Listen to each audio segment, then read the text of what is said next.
د پښتون زوی او د پښتو نه خلاف خدایه دا د څه نه څه پیدا شو. سلامونه او احترامات ملګرو. د پښتو د زده کړې د کلاس دغه د لړۍ 4مه برخې ته رارسېدلي یو. په تېره چې کومه ویډیو وه په هغې کې مونږ په ګې او په خین باندې بحث کړی و.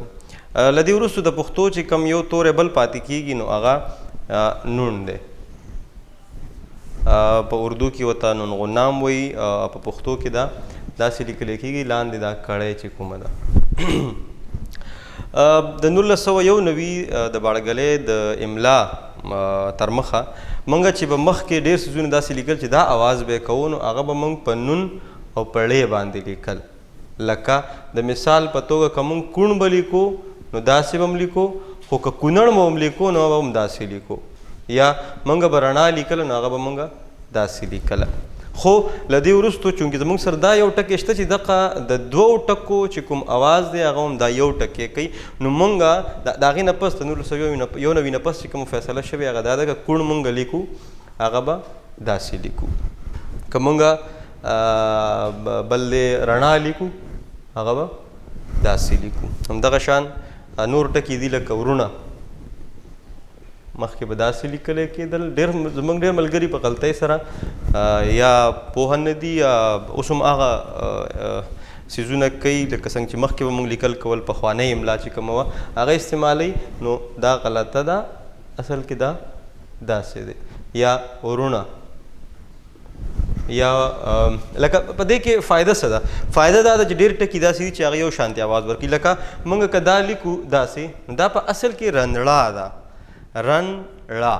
نو زموږ سره خپل یو ټکی شته دی نون. که صرف او صرف دا مونږ استعمال کو نو مونږ ته ډېر په اسانه باندې د رڼا اواز او د رڼا چې کوم ټکی دی نو هغه مونږ ته په اسانه باندې راکوي.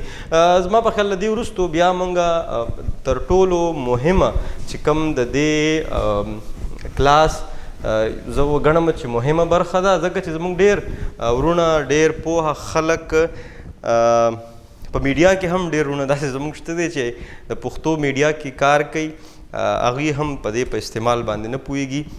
ډېر ملګري زموږ دا وایي چې څو یاګانې دي ولې دومره ډېرې دي.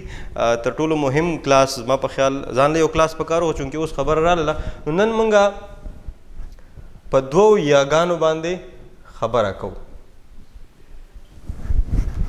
چې د دې استعمال څه دی، څنګه استعمالیږي، اواز یې کوم دی او چرته چرته به دا بیا استعمالیږي. لومبی چې موږ سره کومه یې ده نو دا ده یای معروفه، دویمه ده یای مخصوصه. موږ صرف د دې یوې یې استعمال اول کوو چې چرته به یې کوو او څنګه به یې کوو. موږ عموما چونکې پښتو موږ ته ډېره ګرانه ده او موږ د نورو ژبو په استعمال باندې ډېر ښه پوهېږو. زه به اسان مثال دا درکړم چې په اردو یا په فارسۍ ژبه کې چې کوم اواز د دې یې دی ساده یې، لکه د مثال په توګه اردو کې یو ټکی دی لړکي، ای دا 13 اواز چې کوم دی، نو د پښتو چې کومه یې ده لاندې ته پراته داسې 2 ټکي دي، دا همدغه اواز دی، د ای اواز دی چې کم په پښتو کې دا ورکوي. دویمه د دې نښه دا ده چې دا به استعمالیږي د جمع مذکر لپاره، یعنی د مذکر چې کله ډیر شي نر چې کوم لفظونه دي هغه ډیر شي نو بیا به دا یې استعمالي. دا موږ په جملو کې یا په ټکو کې چې دا کله موږ استعمال کړو زما په خیال نوره به هم واضحه شي. لکه موږ وایو چې سړي، ای د اواز ته صرف ګوره، ځکه چې دا ضروري نه ده چې دغه جمع مذکر راځي نو موږ به هم دا یې استعمالو. خو چې دا کوم اواز دی په پښتو کې په ټکو کې او دغه اواز راځي 13 اواز راځي نو موږ به هم دا یې استعمالو سړي. بیا دا په جملو کې هم چې څنګه وړاندې مخکې راځي فعل راځي کار راځي نو د هغې لپاره به هم دا ټکې همدا یې استعمال، لکه سړي راغلي دي، سړي تلی دی همدغه یې به استعمالیږي. همدغه شان موږ بل یو ټکی استعمالولی شو لکه سپی دی موږ سپي لیکو. موږ نور لیکلی شو داسې چې وتلي، لوبغاړي، سپرلی. یعنی که دې کې تاسو وګورئ نو د دې وتلي دا ډېر خلک دي، یعنی وتلی لوبغاړي یعنی لوبغاړی یو لوبغاړي ډېر. همدغه شان سپرلی سپرلی یو سپرلی ډېر، سپي سپی یو سپي ډېر.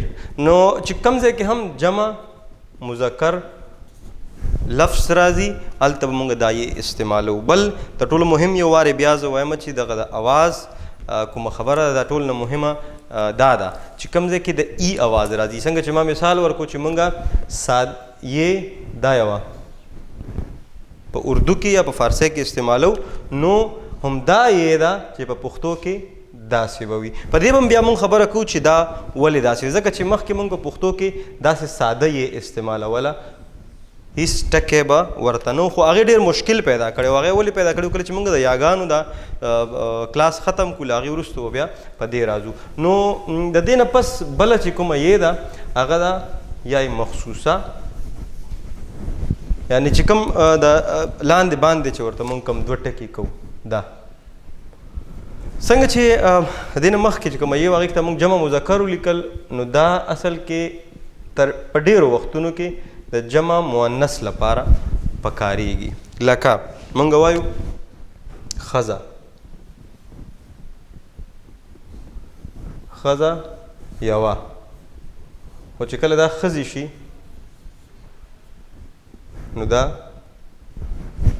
دوه یا د دوه نه ډېرې دا ښځې شوي. همدغه شان شپه، شپه مؤنث دی یعنی ماده ده، کله چې دا ډېرې شي دا شپې شي.